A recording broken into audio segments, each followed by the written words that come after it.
And so there we are with that. We're now joined by NFL agent, and this guy has created movies and also a lot of money for his clients. Leigh Steinberg joins us annually here on NFL Radio Row and NFL Media Headquarters. How you doing, sir? I'm doing great.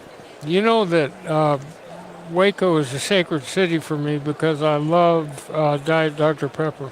Is that right? So when I was there, speaking of Baylor, I went to the Dr. Pepper Hall of Fame. And loved it. Well, I mean, they do it. They even make it the old way there. They have tastes that you can't find anywhere else. And anyway, so I got on stage. Speaking to the students, I said, I just went to this Dr. Pepper Hall of Fame.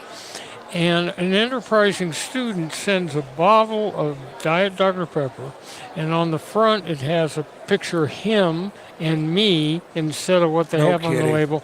And on the back it says ingredients, 100% perseverance, 100% creativity, 100%. We hired him.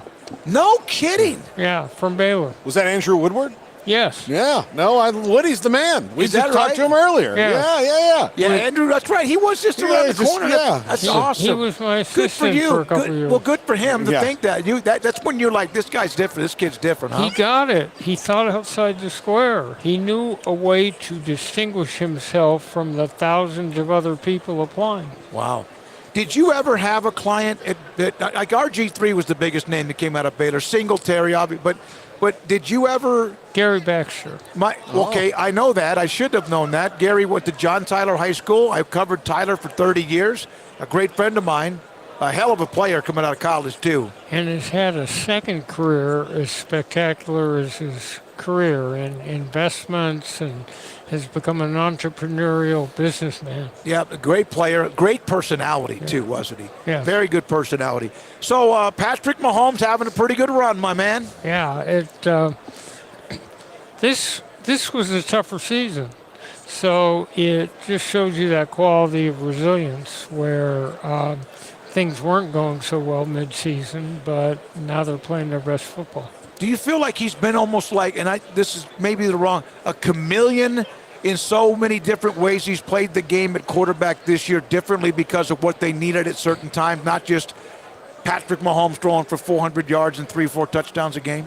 So I think he had to adjust to what they have, and to his credit, you never heard him turn on the wide receivers or dropping passes and the rest of it, but he's evolving. I mean, but he has played 6 years, and I mean the remarkable thing is he's only 28. So imagine that Tom Brady played till he's 45. That's 17 more years. Jeez.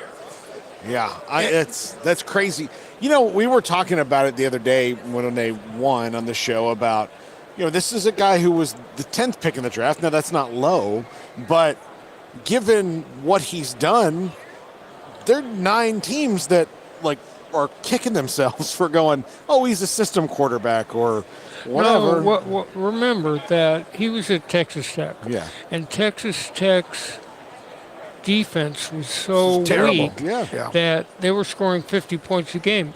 On every single drive he had to score or they had no chance of winning, so he threw passes and did things he wouldn't do in a pro set. Yeah, we were at some of those games against Baylor, and the Oklahoma game was famous with Baker Mayfield. But is that the thing? I mean, because you have to, from the minute you sign them, you're advocating for your client, and you want them to be drafted as high as they can.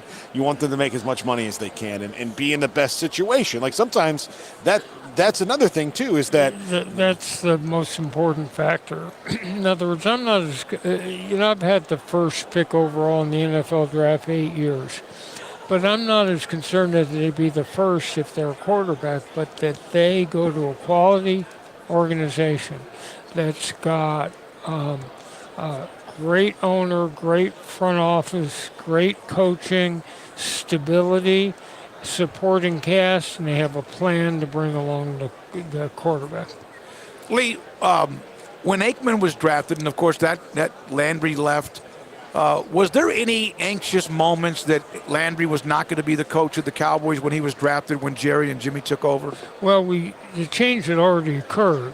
Right. No, I knew that, but was there a little bit of uncertainty about who was taking over, or that was always no matter what? I don't think that Troy and Jimmy Johnson especially bonded at the beginning, because if you remember in 1989, the Cowboys had the first pick in the draft, and that was Troy.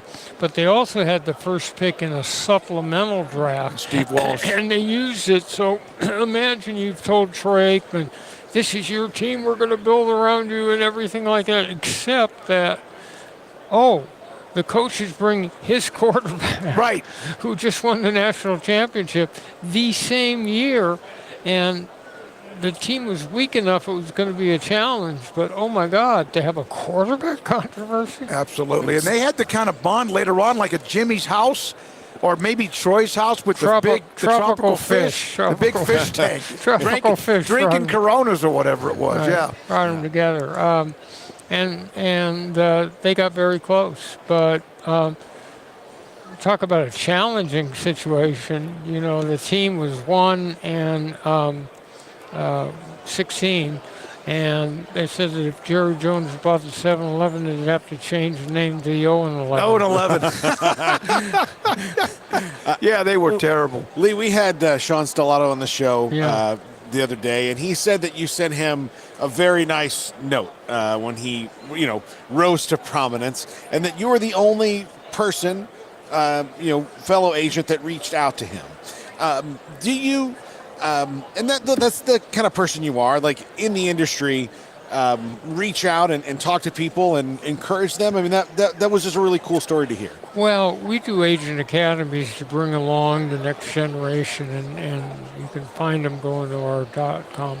And we train the next generation. It's in my interest to get ethical, principled agents who really care about clients, who know what they're doing, into the business. And he found a way to, the same way Andrew Woodward distinguished himself, he found a way to become like a sensation because he was dressed in mafia-type clothes, and they were doing the Italian, rubbing the fingers together and all that. And I just think that my role is to not look at those people as competitors, but to see them as people that could make a big difference in pro football. How did the discussion about the movie Show Me the Money, what was the heads up you had gotten there? How did all of that kind of become what it became as an incredibly popular movie? So in 1993, writer Cameron Crowe called me up and said, I want to follow you around to pick up atmosphere for a film that would revolve around a sports agent.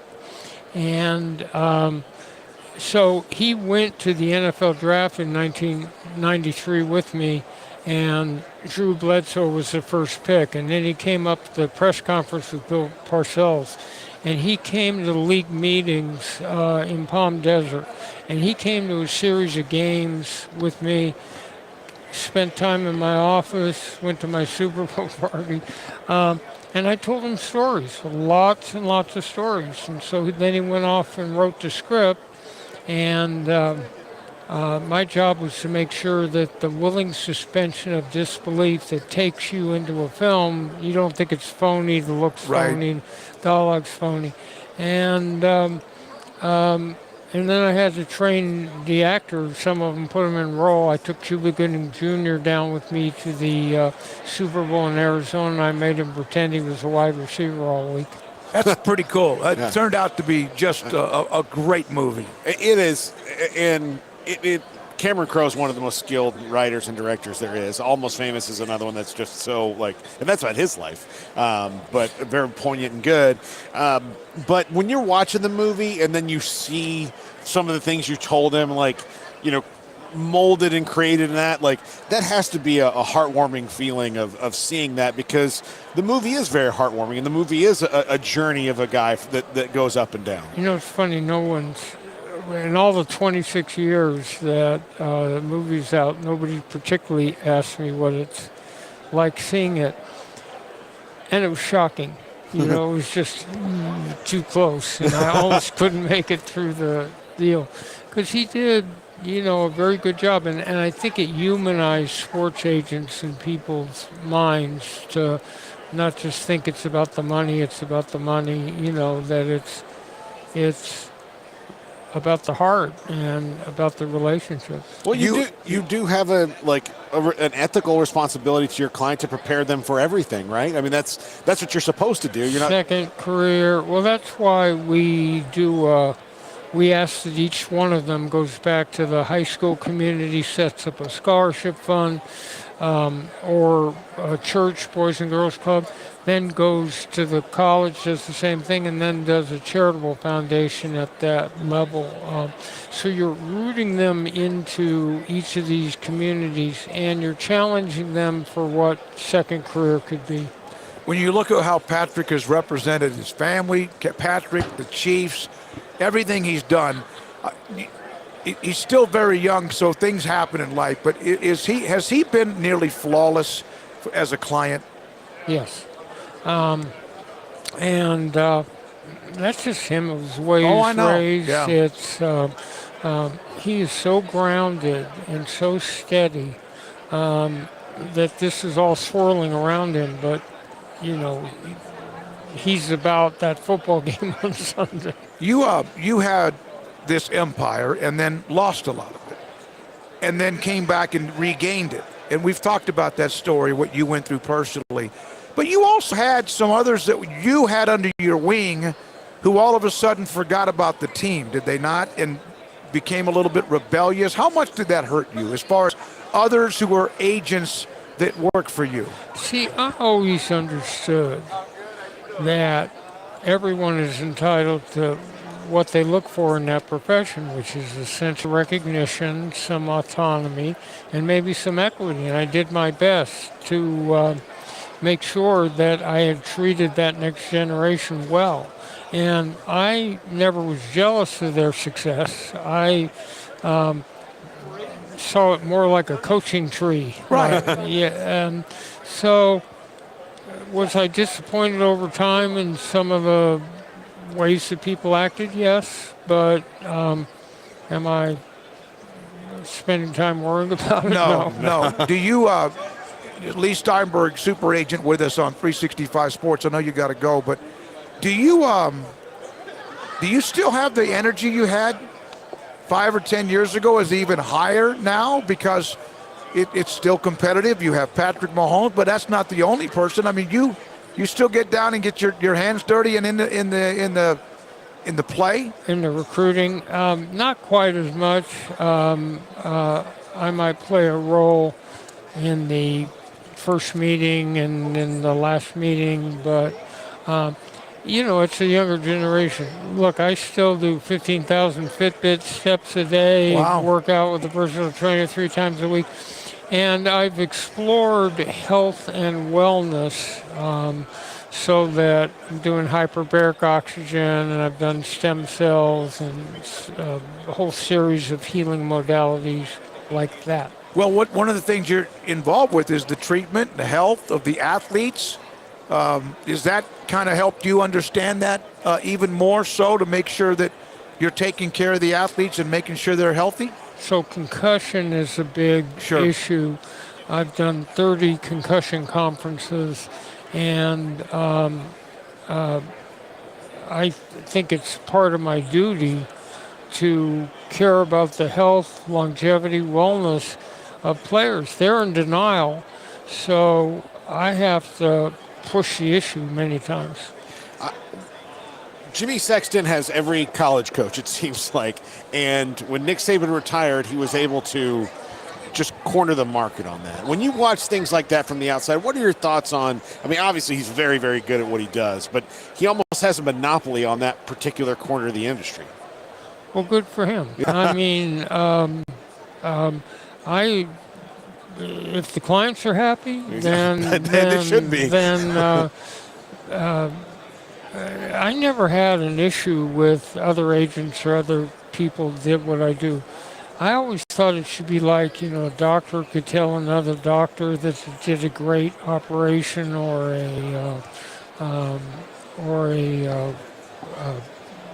you read a book, it's got blurbs on the back Yeah. of it from other authors.